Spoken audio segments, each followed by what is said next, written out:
Hello everyone, myself Vishani Singh. I joined EVS Academy for my UGC NET JRF preparation this year. This is my first attempt. So I just want to give my review regarding this year paper that was held on 30th September. Before going to discuss about the portions taught in the academy and the level of paper, I just want to tell you about the pattern of paper. So इस बार का जो paper था वो last year comparison थोड़ा easy था. हाँ, थोड़ा लेंदी था, but last year comparison trickiness जो पेपर में थी वो कम थी. बाकी मैं बात करूँ मेजर पोर्शन की, तो जैसा कि आप सब जानते हो कि मेजर पोर्शन जो कवर होते हैं वो पॉपुलेशन यूनिट से होते हैं. बट इस बार क्या था कि पॉपुलेशन के क्वेश्चन ना के बराबर आए थे. और जितना कि मुझे अभी तक पढ़ाया गया है एकेडमी से, 5 यूनिट हमारी कवर हुई है. तो जो मेजर पोर्शन थे वो इकोलॉजी से ना आके बाकी स्टैट्स और इन सब से पूछे गए थे. जब मैं पेपर 2 की बात करूं तो उसमें EIA के पोर्शंस कवर किए गए थे. इसमें हायरार्की पूछा गया था और प्रोजेक्ट प्रोपोनेंट से रिगार्डिंग एक क्वेश्चन था. इकोलॉजी के पोर्शन में R और K स्पीसीज से रिगार्डिंग एक क्वेश्चन था. देन एक क्वेश्चन पूछा गया था थ्योरीज ऑफ इकोलॉजी से, मोनोक्लाइमैक्स और पॉलीक्लाइमैक्स थ्योरी जो थी विटेकर और इनके बारे में पूछा गया हुआ था. इसके अलावा इकोलॉजी से 1-2 क्वेश्चंस और पूछे गए थे. और इसके अलावा जो कॉन्टेम्प्रेरी वर्ड जो लास्ट यूनिट है हमारी 10th यूनिट पेपर 2 की, उससे कुछ क्वेश्चंस पूछे गए थे एक्स से रिगार्डिंग. देन उसमें वाइल्ड लाइफ के कुछ क्वेश्चन थे. देन लेक्स के थे दिए हुए थे एग्जाम्पल्स और उसकी रीजनल स्टेट्स पूछे गए थे. बाकी और भी यूनिट्स के क्वेश्चंस कवर किए गए थे जितना तक हमने पढ़ा है. तो मेरे अकॉर्डिंग जितना हमें एकेडमी ने पढ़ाया है और जितना उन्होंने एफर्ट्स डाले हैं वो पूरे क्वेश्चंस मैच कर रहे थे इस साल के पैटर्न से. हाँ, ये बात अलग है कि न्यूमेरिकल्स कम आए थे. पेपर 2 में एक ही न्यूमेरिकल आया हुआ था BOD 5 से, जो कि फॉर्मूला बेस था. तो उसमें आपको बहुत ज़्यादा एफर्ट लगाने की ज़रूरत नहीं थी. तो मेरे अकॉर्डिंग जो हमारी चीज़ें चल रही हैं एकेडमी में वो बहुत सही गाइडेंस में चल रही हैं और हमें अच्छी गाइडेंस मिल रही है हमारे टीचर्स की. So I am happy to join this academy. Thank you. Hello everyone, myself Vishani Singh. I joined EVS Academy for my UGC NET JRF preparation this year in offline mode. I just want to give review of UGC NET paper that was held on 30th September. Before going to discuss about the trend of paper, let us know what is the pattern of paper, that is how easy or tough it is.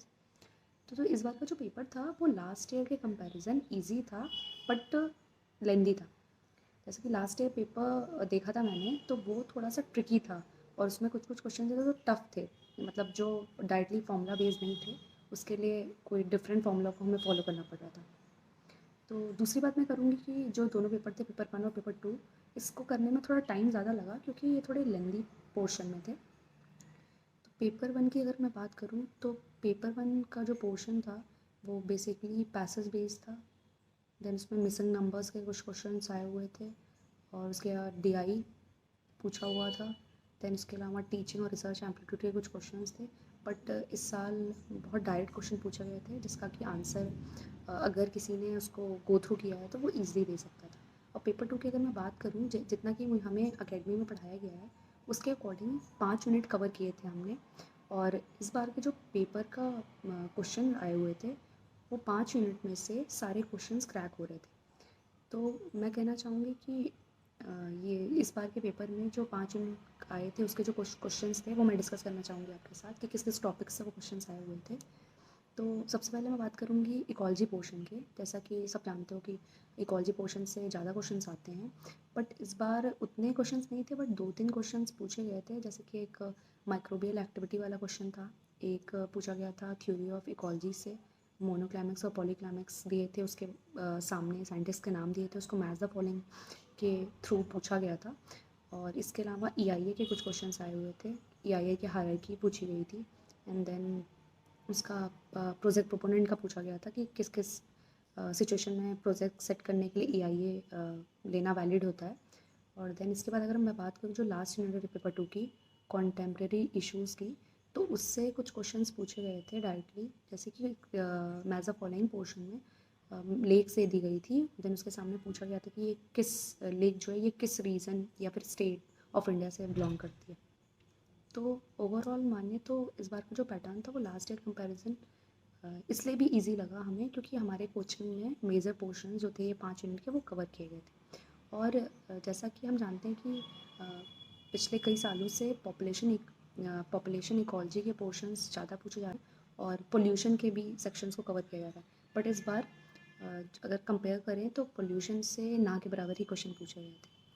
तो overall मैं ये review देना चाहती हूँ कि हमें ये academy join करके बहुत प्रॉफिट हुआ है क्योंकि हमने बहुत सारे क्वेश्चंस थे जो हमने क्रैक कर लिए हैं। तो Jai Hind all, myself Deepi Pandey, and I am the student of EVS Academy offline batch. Actually मैंने अभी मेरा फर्स्ट अटैम्प्ट था और मैंने अभी रिसेंटली ही एकेडमी ज्वाइन की हुई है।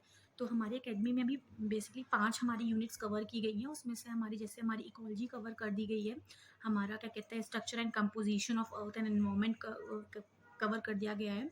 देन उसके बाद हमारा पोल्यूशन उसमें कवर कर दिया गया है, कंटेम्प्रेरी इश्यूज कवर किए हुए हैं, इकोलॉजी कवर किया हुआ। तो इन सारे यूनिट में से हमारे जो पेपर जो जनरली आया था तो वो हमारा थ्योरी बेस्ड क्वेश्चन था। Numerical generally max to max 1 या 2 न्यूमेरिकल आए थे। तो जो न्यूमेरिकल आए थे वो पोल्यूशन से आया था कि BOD 5 जो है वो BOD 5 पे आया था कि BOD 5 पे कैलकुलेट करना था। वो बहुत ईजी सा न्यूमेरिकल था, फार्मूला बेस्ड, जो कि हमारी क्लास में ऑलरेडी मैम ने हमें बता रखा था फार्मूला BOD 5 का, तो हम उससे कैलकुलेट कर लिए थे।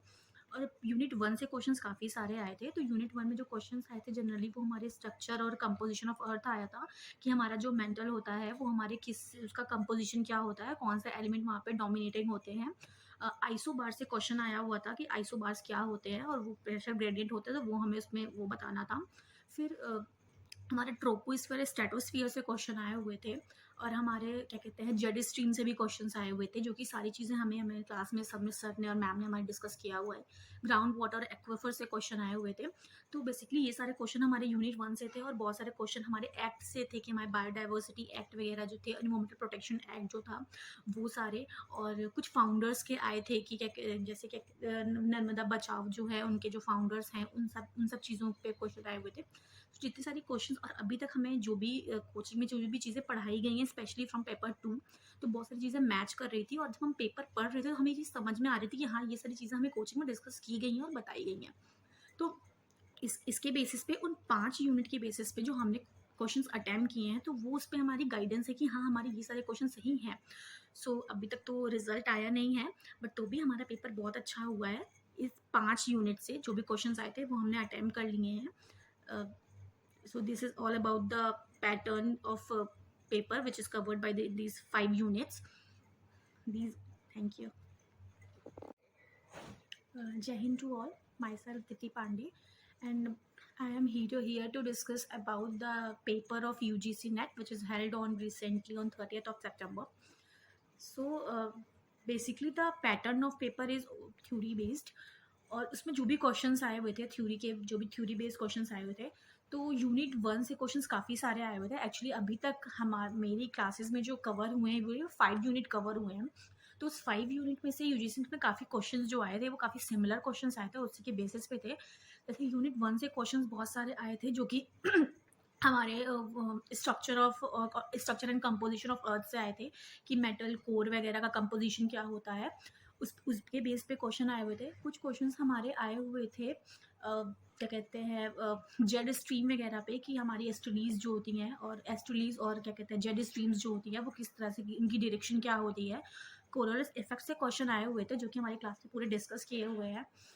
उसके बाद हमारे कुछ क्वेश्चंस आए थे जो कि हमारे पेपर 1 में हमारे जनरली लॉजिकल बेस्ड क्वेश्चन आए थे। हमारे DI के क्वेश्चन आए हुए थे उसमें और कुछ लॉजिकल क्वेश्चंस भी आए हुए थे। उसके बाद पैसेज आए थे, तो जो पैसेज आए थे वो टोटली POP पे बेस्ड थे। सो POP के जो क्वेश्चंस थे एक्चुअली हमें क्लासेस में POP पूरा डिस्कस कराया गया था, पॉल्यूशन में पूरा पढ़ाया गया है, तो इसीलिए जो पैटर्न था हमें वो पैराग्राफ पढ़ने की ज़रूरत नहीं पड़ी और हमने पूरा पेपर ऐसे ही वो पैराग्राफ स्पेशली वो पूरा ऐसे ही सॉल्व कर लिया था। उसके बाद एक क्वेश्चन और आया हुआ था जो कि बसाल्ट और इन सारी चीज़ों से रिलेटेड था कि इनका कंपोजिशन क्या होता है। ये भी हमें पूरा कोचिंग में कवर कराया गया था। तो बेसिकली अगर मैं ये बोलूँ कि हमारी जो कोचिंग और जो पेपर आया हुआ था वो काफ़ी सिमिलर था, और हमने जो 5 यूनिट कवर की थी, उस 5 यूनिट से काफ़ी सारे क्वेश्चन मैच कर रहे थे। और एक्चुअली जो इस बार का पेपर था वो पूरा थ्योरी बेस्ड था। पॉल्यूशन वगैरह के जो जनरली जो क्वेश्चंस आए हुए थे वो हमारे उसके स्टैंडर्ड्स पे आए हुए थे, जो हमारे एसआईओ के स्टैंडर्ड्स होते हैं उससे थोड़े बहुत क्वेश्चन आए हुए थे कि सल्फेट का स्टैंडर्ड क्या होता है। और जनरली पॉल्यूशन से कोई न्यूमेरिकल्स एक भी नहीं आए थे, सिर्फ एक बीओडी का न्यूमेरिकल आया था कि बीओडी 5 हमें कैलकुलेट करना था, जो कि हमें ऑलरेडी क्लास में मैम ने डिस्कस बता रखा था। तो सारी चीज़ें मतलब जो पेपर आया था पूरा पेपर का पैटर्न वो इसी तरह से था।